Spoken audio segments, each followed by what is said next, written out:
रसायन का थर्ड जो पाद है, तृतीय पाद, कर प्रचितीय रसायन पाद व्याख्यास्यामः, इसमें 16 योग है। 4 मेध्य रसायन भी इसमें ही मिलते हैं। त्रिफला रसायन इसमें मिलते हैं 4। पिपली रसायन 2 इसमें मिलते हैं। पिपली वर्धमान रसायन भी तृतीय पाद कर प्रचितीय में मिलता है। इंद्र रसायन भी इसमें है। शिलाजतु रसायन है, लोहादि रसायन है, केवल आम्लक रसायन है और आम्लकायस रसायन है। ठीक है, ऐसे करके ये कुल 16 योग हैं।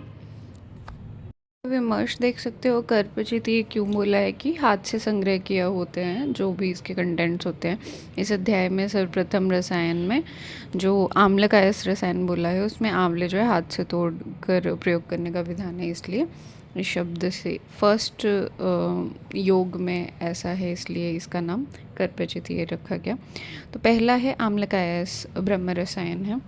इसमें एक बस ये टिक करना, कौन से महीने में, माघ पुनर्माघे फागुने व मासे, माघ और फागुन के मंथ में अपूर्ण जो भी फुली डेवलप्ड और प्रशस्त आंवले हैं उसको हाथ से तोड़कर इकट्ठा करना है। त्रिसप्तकृतत्व स्वरस परिपिताना, मतलब त्रिसप्त मतलब कि 21 टाइम्स इसको भावना देनी है। ठीक है, जैसे 7 दिन तक है, एक एक दिन में 3 बार ऐसा।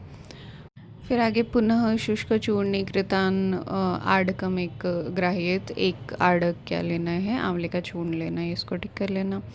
बाकी कंटेंट्स में थोड़ा इसमें एक्स्ट्रा ये है, अथ जीवनीयानाम बृहणीयानाम स्तन्यजननानां शुक्रजननानां वयस्थापनानां षड्विरेचन शताश्रय शित्य उक्तानाम औषधगणानाम, ये सारे जो गण हैं, जीवनीय, बृहणीय, स्तन्यजनन, शुक्रजनन, वयस्थापन और षड्विरेचन शताश्रुति में जो औषधि गण बताए हैं वो इसमें यूज़ हैं। तो कौन से स्पेसिफिक कौन से बताए हैं, यहाँ पे 5 गण बताए हैं, उसको देख लेना।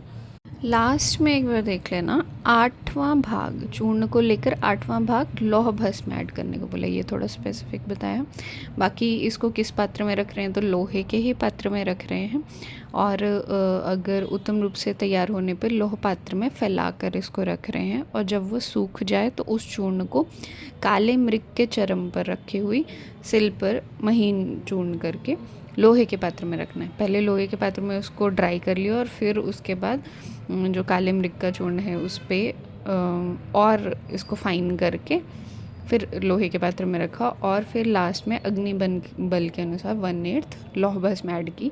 और अनुपान क्या है, खाना किसके साथ है, तो मधु अघृत मिला के खाना है इसको। एतद रसायनम पूर्वम वशिष्ठ कश्यप अंगिरा, है ना, किस किस ने यूज़ किया था, तो ऑब्वियसली ये भी एमसीक्यू आ सकता है, कौन सा रसायन किस ऋषि ने, पहले भी हमने थोड़े पढ़े थे। वशिष्ठ ने किया है, कश्यप ने किया है, अंगिरस ने किया है, जमद अग्नि ने करा है, भरद्वाज, भृगु, इन ऋषियों ने, और अन्य जो समानकालीन जो ऋषि होंगे उन्होंने यूज़ किया था। एंड में इसकी फलश्रुति टिक कर लो, 6 नंबर श्लोक, जरा व्याधि प्रशमनम बुद्धि इंद्रिय बलप्रदम, है ना। ये किसके लिए आया है कि जरा और व्याधि का भी शमन करता है और जरा का भी शमन करता है और बुद्धि और इंद्रियों को बल प्रदान करता है, तो आम्लक आयस रसायन ब्रह्म रसायन। आप आगे पढ़ोगे, जरा व्याधि नाशनम दाह दाढ़र्य करम ब्रह्म, वो शिलाजीत का है। फिर नेक्स्ट देखो, केवल आम्लक रसायन है, इसमें संवत्सरम, है ना, संवत्सरम पर्योवृत्ति गवाम मध्य वसेत सदा, हमेशा 1 साल तक, संवत्सर तक, 1 वर्ष तक ब्रह्मचारी रह के और केवल दुग्ध का आहार करके, इसको किन के बीच में रहना है, गायों के बीच में ही सर्वदा रहना है, और जो पंचगव्य रहता है उन्हीं का ही सेवन करना है। ठीक है, किसी भी रूप में अगर चाहिए तो पंचगव्य ही सेवन करना है। फिर इसमें भी देखो, माघीम व फागुनी तिथि में, है ना, जो आंवले के वन है उसमें प्रवेश करना है, और जहाँ पे आंवले हों उस पे चढ़ के उसकी शाखा में लगे हुए फल को हाथ से पकड़ के ओंकार का जप करके उसको तोड़ना है और उसका ही सेवन करना है। पहले 1 साल उसने सिर्फ दूध पिया, ठीक है। फिर 1 साल जब हो गया तो 3 दिन उसको क्या करना है, उपवास रखना है और फिर उसके बाद या फिर व्रत रखना है और उसके बाद माघ फागुन की जो पूर्णिमा आएगी उसमें आंवले के वन में जहाँ बहुत सारे आंवले लगे हों वहाँ पे जाके उसको कलेक्ट करना है, ठीक है। इसमें एक इम्पॉर्टेंट आता है कि भवन्त्य अमृत संयोगात्तानि यावन्ति भक्षये जीवेत वर्ष सहस्राणि तावन्त्यागत यौवनः।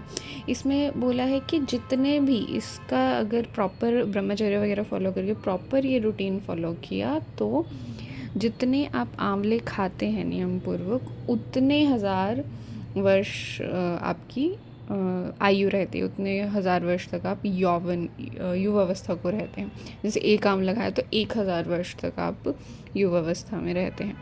और यदि इस प्रकार आंवले को भरपेट खा के कोई तृप्त हो जाए तो वो देवताओं के समान अमर बताया है, ठीक है। इसमें भी अन्न का सेवन नहीं करना है, जैसे हमने आम्लक रसायन या नागबला कल्प में पढ़ा था, तो अन्न का सेवन नहीं करना है, इसमें सिर्फ दुग्ध का सेवन बोला है। नेक्स्ट है लोहादि रसायन है।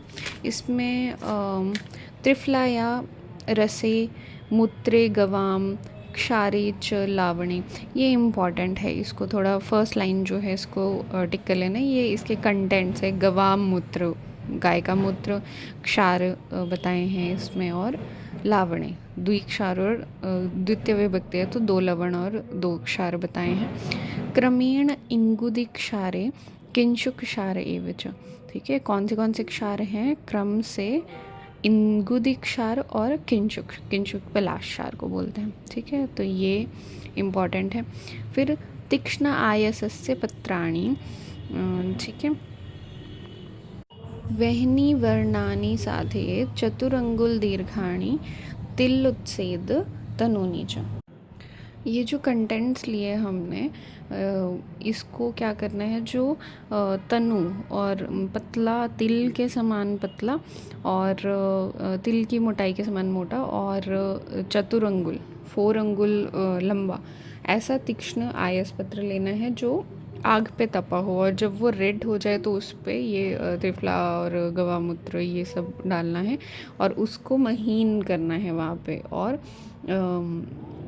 पाक करना है और महीन करना है, और फिर उसको क्रम से इंगुदि क्षार और किंशुक क्षार में क्या करना है, बुझाना है, ठीक है। तो ऐसे है। फिर इसकी फलश्रुति देख सकते हो, धीमान यशस्वी वाक्य सिद्धि, श्रुतधारी रहेगा, जो बोलेगा वो सिद्ध हो जाएगा, महाधन रहेगा, भवेत समाम ब्रंजानो नरो लोह रसायनम। तो ये इसकी फलश्रुति है, इसको टिक कर लेना। इंद्रिय रसायन में पहला क्या है, इंद्री, इंद्रायण का मूल को इंद्री बोलते हैं। बाकी ये ब्रह्म स्वचला, हेम, शंख पुष्पी, इन सबको देख लेना, ये इसके कंटेंट्स देख लेना। त्रियवकान इम्पॉर्टेंट है। इन सब को किस मात्रा में लेना है, तो 3 यव मात्रा में इसको लेना है, ठीक है। हेम सर्पी विशर विना 2 यव तत्र हेमनस्तु तिलम दद्यात विषस्य च। जो हेम है, सर्पी है और जो विष है, इसके अलावा बाकी जो कंटेंट है उनको 3 यव मात्रा में लेना है। जो हेम है वो 2 यव मात्रा में लेना है, और तिल मात्रा में, तिल के समान मात्रा में विष को लेना है। सर्पिशश्च पलम, सर्पी क्या है, 1 पल लेना है, ठीक है। तो ये किसके बारे में बोला है, इंद्री, इंद्र रसायन, इंद्रायण जो रहता है उस पे, ठीक है, ड्रग है ना। फिर इसकी फलश्रुति देख सकते हो, श्वित्र सकुष्ठम इम्पॉर्टेंट है, स्किन डिसऑर्डर्स में भी अच्छा है ना। कौन सा रसायन दे सकते हैं, तो इंद्र रसायन। फिर जठरानी, गुल्म, प्लीहा, पुराणों और विषम ज्वर में, कौन से ज्वर में, पुराण ज्वर और विषम ज्वर में। फिर मेधा स्मृति, ये सब है। शमयेत अनेन अतिबलाश्च वाता, बहुत अगर वात बढ़ गया है, वातज कोई बहुत गंभीर रोग है, उसमें इंद्र रसायन दे सकते हैं। अष्टांग हृदय ने इसको ब्राह्मी घृत नाम दिया है और इसमें ज्वरोन्माद में देते हैं, सब बोला है। फिर 4 मेध्य रसायन वेरी इंपॉर्टेंट है ना। इसको 4 मेध्य रसायन कौन से हैं? मंडूकपर्ण्य, स्वरस, प्रयोज्य, क्षीरेण, यष्टि, मधुचूर्ण। इसमें 4 जो कंटेंट्स हैं वो देखो, मंडूकपर्णी है, यष्टि मधु मुलेठी है, और गुडूची है, और शंखपुष्पी है। अब इसका क्या क्या यूज़ करना है? तो मंडूकपर्णी का स्वरस यूज़ करते हैं। किसके साथ यूज़ करते हैं? तो मधु के साथ यूज़ करते हैं। और मुलेठी का चूर्ण यूज़ करते हैं, दुग्ध के साथ यूज़ करते हैं। गुडूची का भी स्वरस यूज़ करते हैं, मधु के साथ यूज़ करते हैं। और मूल और फल, शंखपुष्पी का मूल और फल यूज़ करते हैं, और उसका कल्क यूज़ करते हैं दूध के साथ। ठीक है, तो मुलेठी और शंखपुष्पी दुग्ध के साथ यूज़ करते हैं, और गुडूची और मंडूकपर्णी मधु के साथ यूज़ करते हैं। गुडूची और मंडूकपर्णी का स्वरस यूज़ करते हैं, मुलेठी का चूर्ण यूज़ करते हैं, और शंखपुष्पी का कल्क यूज़ करते हैं। ये अलग से भी 5 मार्क्स का क्वेश्चन आ जाता है, मेध्य रसायन क्या है। हमने द्रव्य गुण में भी पढ़ ही लिया होगा ये। इसके फिर अगर इम्पॉर्टेंट है तो इसकी जो फलश्रुति है उसका श्लोक भी आप कर सकते हैं, ये भी आपको आना चाहिए। आयु प्रदान करता है, आमय नाश करता है, रोगों का नाश करता है, बल, अग्नि, वर्ण, स्वर को वर्धन करता है। और मेध्या विशेषण, विशेष करके मेध्या कौन सी है? तो इसमें चारों में शंखपुष्पी ज़्यादा मेध्य है, श्रेष्ठ है। फिर उसके बाद पिपली रसायन है। पिपली रसायन इम्पॉर्टेंट है। तो पहले ही इसकी मात्रा बता दी गई है, 5, 8, 7, 10वां पिपली, मधु, सर्पी। ठीक है, किस किस के साथ खाना है? तो मधु और सर्पी के साथ खानी है पिपली। और कैसे कैसे अग्नि बल के अनुसार 5 से स्टार्ट कर सकते हैं, 8 से, 7 से, 10 से, 5, 8, 7 और 10 से स्टार्ट कर सकते हैं। ये इसकी मात्रा है। और कब तक सेवन करना है? तो 1 वर्ष तक इसको सेवन करना है। कैसे क्रम में करना है? तिस्रस्तु पूर्वाह्ने भुक्ताग्रे भोजनस्य च। 3 पिपली को सुबह लेना है, भोजन के पूर्व, भोजन के पश्चात लेना है। पिपल्य किंशु क्षार भावित घृत वर्जित। कहाँ किसके साथ वर्जन करना है? तो घृत के साथ। और किसकी भावना देनी है? तो किंशु क्षार या पलाक्षार की भावना देनी है। ठीक है, मधु सम्मिश्र मधु और घृत के साथ करना है। और किस में दे रहे हैं? कास, क्षय, शोष, श्वास, हिक्का, गला में, गल के रोग, अर्श में, गृहिणी दोष में, पांडु में, विषम ज्वर में, यहाँ पे भी दिया है विषम ज्वर में। इंद्र रसायन भी दे रहे थे, वैश्वर्य, पीनस, शोफ, गुल्म, ये सारा आपको एक बार देखना है, इम्पॉर्टेंट है ये भी। पिपली रसायन भी इम्पॉर्टेंट है। और लास्ट में लिखा है वात बलासक ज्वर में देते हैं, वेरी इम्पॉर्टेंट। ठीक है, फिर इसी के साथ ही पिपली वर्धमान है। इसमें क्रम से जो मात्रा है उसकी वृद्धि करनी है। क्रम वृद्धिया दशानि 10 पैप्लिकम दिनम वर्धयेत पयसा सार्धम तथैवापन्येत पुनः। ठीक है, जीर्णे जीर्णे च भुंजीत षष्टिकम क्षीरशर्पिसा। ठीक है, औषध जब जीर्ण हो जाएगी तो षष्टिक चावलों के साथ घी और दूध के साथ इसको खाना है, इम्पॉर्टेंट है। ठीक है, इसमें क्रम क्या यूज़ कर रहे हैं? तो 10 दिन तक प्रतिदिन 10 पिपलियाँ बढ़ा रहे हैं। ठीक है, ये इन्होंने बताया है उत्तम अगर बल है उसके लिए वो 10 दिन तक फॉलो करे, और 10 पिपली, 10 से स्टार्ट करते हुए 10 पिपली को बढ़ाए। कुल वो 100 दिन तक, 1000 दिन तक यूज़ करे, है ना। और किस रूप में यूज़ करे? तो कल्क के रूप में यूज़ करके, उसको पिष्ट करके। अगर मध्यम में करना है तो 6 पिपली यूज़ करे, और अगर हीन में करना है तो 3 पिपली यूज़ करे। ठीक है, उसमें फिर कॉन्सिक्यूटिवली क्वाथ के रूप में और शीति हिम के रूप में यूज़ करें। तो कुल इसमें कितनी पिपलियाँ यूज़ हो रही हैं? 1000 पिपली यूज़ हो रही है, 1000। ठीक है, और उत्कर्ष बढ़ते हुए क्रम में 550 यूज़ होती हैं, और जब इसको घटाएंगे तो 450, घटाते हुए क्रम में 450 हैं, और उत्कर्ष क्रम में 550 हैं। उत्तम शुद्धि जैसे बढ़ाते हुए क्रम में 10th डे तक बढ़ाया, फिर 11th डे घटाना शुरू किया, तो ऐसे उत्तम शुद्धि में 19 डेज़ लगते हैं, मध्यम शुद्धि में 25 डेज़ लगते हैं, और हीन शुद्धि में 36 डेज़ लगते हैं। इसमें थोड़ा विमर्श भी ऐसे देख लेना, आपको ज़्यादा समझ आ जाएगा। ठीक है, बेसिक जो इम्पोर्टेंट था वो मैंने बोल दिया है। ठीक है। इसमें सुश्रुत ने वात्रक में बताया है, काश्यप ने राजक्षमा में बताया है और चरक ने रसायन में बताया है। तो इसकी फलश्रुति देख लो। बृहणम, स्वर्यम, आयुष्यम, प्लीहोदर विनाशनम, व्यस्थापनम, मेध्यम, पिपली रसायनम। ठीक है, तो मेध्य भी बोला है, इसको टिक कर लेना। प्लीहोदर व्याधि में भी इसको दे रहे हैं। ठीक है, आप पढ़ोगे उदर रोग के टाइप्स में प्लीहोदर। उसके बाद ये भी इम्पॉर्टेंट है त्रिफला रसायन, है ना। तो इसमें 4 त्रिफला रसायन बताए हैं।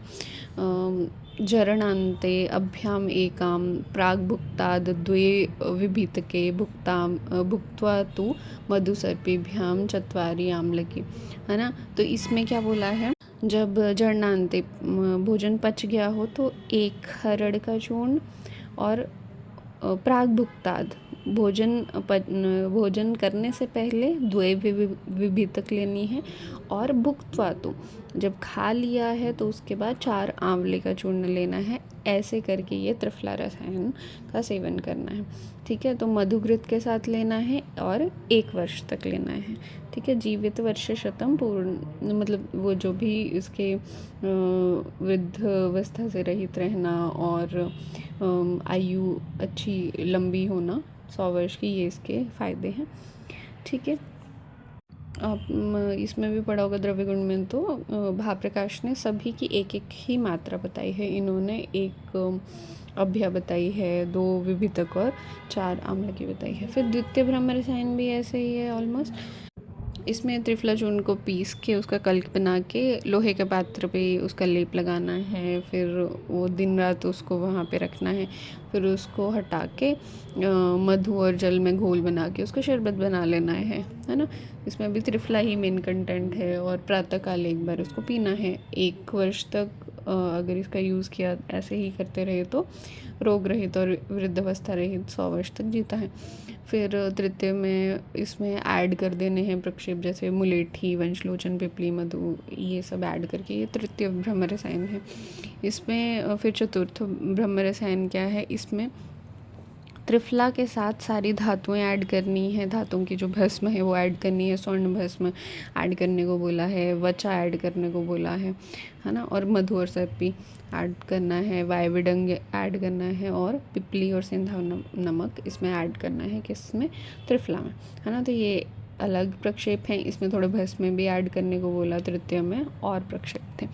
ठीक है, इसकी फलश्रुति क्या है, तो संवत्सर प्रयोगन ने 1 वर्ष तक यूज़ किया तो मेधा स्मृति बल उनको प्रदान करता है, और जरा रोग निर्वहन ने। ठीक है, उसके बाद ये भी बहुत इम्पॉर्टेंट है, शिलाजतु रसायन क्या है। तो सबसे पहले तो शिलाजतु के गुण हैं अनम्लम च कषायम। तो रस क्या है? अम्ल रहित कषाय, है ना। तो ईशत मतलब कषाय रस है इसका, अम्ल मतलब थोड़ा सा अम्ल इसमें रस में मिलता है। और विपाक क्या है? कटुपाक के, कटु विपाक है शिलाजतु। नात्य उष्ण शीत, है ना, सम शीतोष्ण होता है ये। ज़्यादा अधिक उष्ण भी नहीं है, ज़्यादा शीत भी नहीं है, सम है। ठीक है, धातुभ्य चतुर्भ्य तस्य संभव, ये 4 टाइप की धातुओं से उत्पन्न होता है। तो इसलिए इसके 4 प्रकार होते हैं। जैसे स्वर्ण से उत्पन्न हुआ है तो स्वर्ण शिलाजतु, रजत शिलाजतु, ताम्र शिलाजतु और लौह शिलाजतु। तो शिलाजतु क्रम से ये श्रेष्ठ होता है, मतलब जो लौह शिलाजतु है वो सबसे श्रेष्ठ है। इसके सेवन से वही वाजीकर है, रोग को दूर कर रहा है। और आगे इसकी भावना, द्रव्य और मात्रा में देखो। ठीक है, भावना द्रव्य बताए हैं। इसमें सप्ताहम एतेन विधीन तस्य भावना, 7 दिन तक इसको 7 भावना देनी है। ठीक है, फिर इसकी फलश्रुति जरा व्याधि को शमन करेगा, देदा डरे कृत उसमें परम है, स्थिरता प्रदान करने में बेस्ट है। ठीक है, फिर प्रयोग सप्त सप्त सप्ताह त्रयश्चैक सप्तकः निर्दिष्टं त्रिविधस्तस्य परो मध्यो अवरस्तथा पलम अर्धपलम कर्षो मात्रा तस्य त्रिधामता। और ऊपर ये शीराशि तत्प्रयोजित, सिर्फ दूध का ही पान करना है ड्यूरिंग इसके कंजप्शन के ड्यूरिंग। और इसमें फिर जो अभी पढ़ा है इसमें ये मात्रा बताई है, ये 3 प्रकार की है, उत्तम है, मध्यम है और अवर है। ठीक है, इसमें सप्ताहात् सप्त त्रयश्च एकश्च सप्तका, इसमें 7 दिन तक अगर यूज़ कर रहे हैं, 7 सप्ताह तक, सप्त सप्ताह, ठीक है, सप्त सप्ताह यूज़ कर रहे हैं तो प्रवर मात्रा है, 3 सप्ताह यूज़ कर रहे हैं तो अवर मात्रा है, और 1 सप्ताह यूज़ कर 3 सप्ताह यूज़ कर रहे हैं तो मध्य मात्रा है, और 1 सप्ताह यूज़ कर रहे हैं तो अवर मात्रा है। ठीक है, तो ये 7 वीक्स है ना, 7 डेज नहीं है। सप्त सप्ताह, त्रय सप्ताह और एक सप्ताह, ऐसे इसको यूज़ करना है। ठीक है, निर्दिष्टम त्रिविधस्तस्य परो मध्य अवरस्तता। ठीक है, ये जो 3 टाइप के हैं, ये प्रवर, मध्य और अवर बता दिए। अब इसकी मात्रा कैसे यूज़ करनी है, तो पलम, अर्धपल और कर्ष मात्रा, ऐसे तीनों की कॉन्सिक्यूटिवली बताई है कि उत्तम में 1 पल या 4 तोला, सेकंड जो मध्यम है अर्धपल 2 तोला, और कर्ष मतलब 1 तोला अवर मात्रा में यूज़ करना है। इसकी मात्रा हो गई। आपने ये रसशास्त्र में पढ़ा होगा, शिलाजतु को शुद्ध करने के जो लक्षण है विमर्श में देख लेना। वहनो क्षिप्तंतु निर्धूम पक्व लिंगोपमं भवेत, है ना। त्रिनाग्रेण अम्बसी क्षिप्त अधोगलति तंतुवत, जब उसको पानी में डालते हैं तो। और गोमूत्र गंधी इम्पॉर्टेंट है। मलिनम शुद्धम ज्ञेय शिलाजतु, ये शुद्ध शिलाजतु, जब उसका शोधन हो जाता है तो क्या लक्षण आते हैं। फिर शिलाजतु की उत्पत्ति, इसमें जातिर्विशेषम सविधिम तस्य वक्ष्याम्यते यामतः परम। हेमाद्या सूर्यसंतप्ता स्रवती गिरिधात्वा, और जत्वाभम मृदु मृत्सनाच्छम वनमलम तत्शिलाजतु। हेमाद्या मतलब जो स्वर्ण आदि, स्वर्ण, रजत, ताम्र, कृष्ण, ये सब धातुओं से जो प्रेजेंट होती हैं पर्वतों में या फिर भूमि में, तो वो उससे सूर्य तप्त हो जाता है ना। वो जो धातुएं हैं वो सूर्य से तप्त हो जाती हैं, और फिर वो कैसे स्राव करने लगती हैं, है ना। जत्वाभम, लाक्षा की तरह स्राव करने लगती हैं, और वह उसके समान कैसी होती हैं, मृदु होती हैं, कोमल होती हैं, मृत्सन होती हैं, जो कफ का भी गुण है ना। स्मूथ रहती हैं, अच्छे रहती हैं, निर्मल रहती हैं, है ना। तो ऐसे जो मल है उसका स्राव क्या है, शिलाजतु बोला जाता है। ये इसकी बस डेफिनेशन या उत्पत्ति है। ठीक है, सुश्रुत बोलते हैं कि ग्रीष्म ऋतु में इसकी उत्पत्ति होती है, मासे शुक्रे शुचे जैव। ठीक है, और स्वर्ण शिलाजतु के क्या गुण हैं, मधुर रहता है, तिक्त रहता है, कटु विपाक रहता है, शीत रहता है, जपा पुष्प के समान इसका वर्ण बताया गया है। फिर रौप्य शिलाजतु श्वेत रहता है, कटु रस में रहता है, शीत रहता है, स्वादु है ना। कटु है और स्वादु विपाक में है ना। और ताम्र का भी यहाँ पे दिया है, बरही कंठाब, तिक्तुष्ण इसका रस बताया है ना। कटु विपाक बताया है, तिक्त रस है, वीर्योष्ण है और कटु विपाक है। और बहिर्कंठाभ मतलब मयूर के कंठ के समान इसका थोड़ा नीला हरा रंग रहता है, किसका, ताम्र वाले का। और जपा पुष्प के समान स्वर्ण वाले का। फिर लौह जो बेस्ट शिलाजतु है उसके क्या गुण बताए हैं, तो यस्तु गुग्गुला का भास, गुग्गुल के समान उसकी आभा रहती है ना। और रस क्या है, तो तिक्त को लवणान्विता, है ना, लवण और तिक्त। फिर विपाक कटु है, शीत है, सर्वश्रेष्ठ जो आयस, ये सारी ही शिलाजतुओं में श्रेष्ठ है। फिर ये टेबल भी देख सकते हो आगे, उत्तरोत्तर श्रेष्ठ लौह है। और स्वर्ण शिलाजतु मधुर तिक्त रस है, वीर्य शीत है। इसको ऐसा टेबल फॉर्म में देख लेना, ठीक है। वही चीज़ ऊपर की रिपीट की गई है, ठीक है। बस एक ऐड कर सकते हो, स्वर्ण वाला वात पित्त में मोस्टली, क्योंकि इसके रसों से देखो ना, वात और पित्त में करेगा, मधुर तिक्त है, रजत है तो कटु है तो कफ और पित्त में बताया है, और शीत वीर्य भी है तो। और ताम्र जो है तिक्त है और उष्णवीर्य है तो कफ में करेगा। और लौह जो है वो तिक्त और लवण है और शीतवीर्य भी है, तो ये तीनों दोषों में हेल्प करेगा।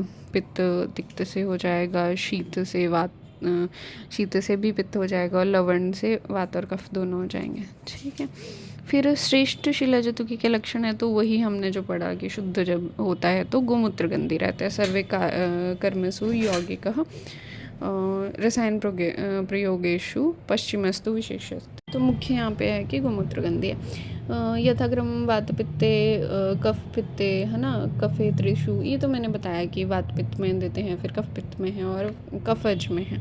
ठीक है, और विशेषता प्रशर संध्या मला हेमादि धातुजा, तो ये जो और त्रिषु मतलब कि वात पित्त कफ तीनों में देते हैं, और विशेष करके ये प्रशस्त माने जाते हैं। जैसे स्वर्ण है वो वात पित्त के लिए प्रशस्त है, रजत है वो कफ पित्त के लिए प्रशस्त है, लौ है वो तीनों के लिए प्रशस्त है। ठीक है, फिर इसके बाद इसके सेवन में अपथ्य क्या है, तो शिलाजतु प्रयोगेषु विदाहिनी गुरुणी, ये इसके अपथ्य है। कौन सा भोजन इसमें नहीं करना चाहिए?